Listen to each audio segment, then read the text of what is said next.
আসসালামু আলাইকুম। দুপুর ২টা বেজে ৫৫ মিনিট। আজ বৃহস্পতিবার। বাংলাদেশ বেতার কক্সবাজার। স্থানীয় খবরে স্বাগত জানাচ্ছি মোহাম্মদ শাহেদ। টানা বর্ষণ ও উজান থেকে নেমে আসা পাহাড়ি ঢলে কক্সবাজারের ৯ উপজেলার শতাধিক গ্রাম প্লাবিত হয়েছে। এতে অন্তত ১.৫ লাখ মানুষ পানিবন্দী হয়ে পড়েছে। এসব এলাকার আঞ্চলিক ও গ্রামীণ সড়ক ডুবে যান চলাচল ব্যাহত হয়েছে। অধিকাংশ বাজারের দোকানপাট পানিতে তলিয়ে গেছে। উপজেলা প্রশাসন ও স্থানীয় সূত্রে জানা গেছে, কক্সবাজার টেকনাফ মহাসড়কের চেন্ডা এলাকা হাঁটু পানিতে ডুবে গেছে। এছাড়া চকরিয়া মানিকপুর সড়ক, রামু নাইখুংছড়ি সড়ক, চিরিঙ্গা বদরখালী সড়ক সহ জেলার বেশ কয়েকটি আঞ্চলিক ও গ্রামীণ সড়কে বন্যার পানি প্রবাহিত হচ্ছে। উপজেলা প্রশাসনের কর্মকর্তা ও জনপ্রতিনিধিরা জানিয়েছেন, জেলার উখিয়া, টেকনাফ, চকরিয়া, পেকুয়া, রামু, সদর, ঈদগাঁও, কুতুবদিয়া ও মহেশখালী উপজেলার শতাধিক গ্রাম জলমগ্ন হয়ে পড়েছে।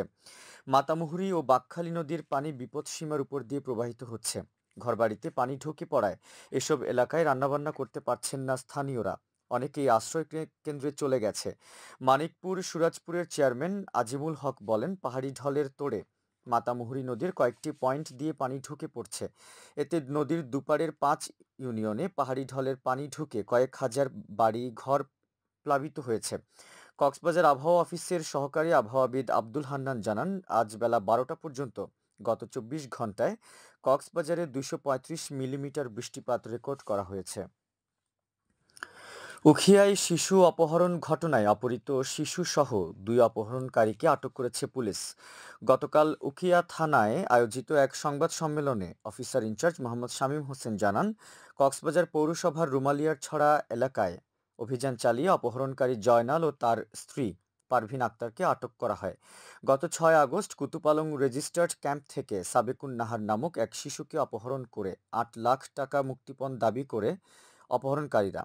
তথ্যপ্রযুক্তির সহযোগিতায় অপহরণের ১৬ দিন পর গত বুধবার ভোররাতে পুলিশের একটি দল অভিযান চালিয়ে শিশুটিকে উদ্ধার করে। এ ব্যাপারে উখিয়া থানায় সংশ্লিষ্ট ধারায় মামলা দায়ের করা হয়েছে বলে জানান পুলিশের এই কর্মকর্তা। এদিকে কক্সবাজার মেরিন ড্রাইভ সড়কের হিমছড়ির পাহাড়ে গাছে ঝুলন্ত অবস্থায় এক যুবকের লাশ উদ্ধার করেছে পুলিশ। আজ সকাল ১১টার দিকে পুলিশ যুবকটির মরদেহ উদ্ধার করে। পুলিশ জানিয়েছে, মরদেহের পকেটে পাওয়া আইডি কার্ডে নিহত যুবকের নাম মোহাম্মদ রফিক, পিতা আমির হামজা লেখা আছে। তিনি চট্টগ্রামের পটিয়া উপজেলার কুয়াজ নগরের বাসিন্দা। সিআইডি পুলিশের একটি টিম ঘটনাস্থলে এসে আলামত সংগ্রহ করেছে। টেকনাফে পতিত জমি, পানের বরজ ও বাড়ির আঙিনায় ঝিঙার চাষ করে আর্থিকভাবে লাভবান হচ্ছেন চাষিরা।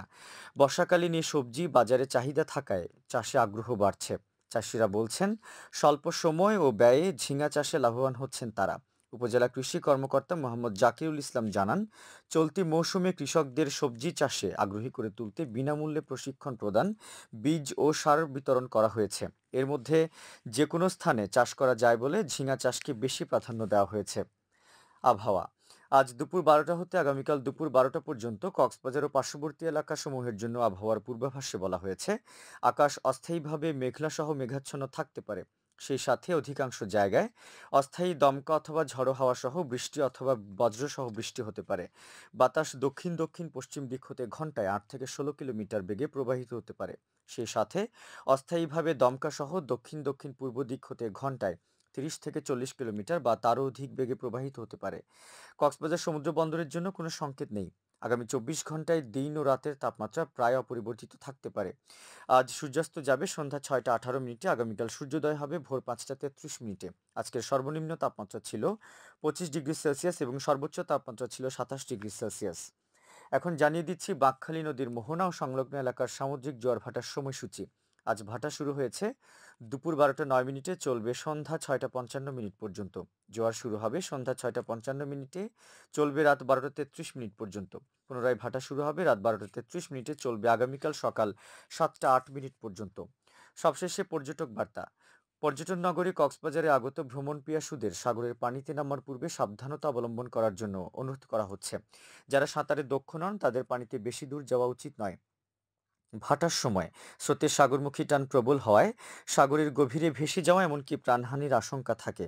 সেই সাথে পর্যটকদের স্বাস্থ্যবিধি মেনে চলার পরামর্শ দেওয়া হচ্ছে।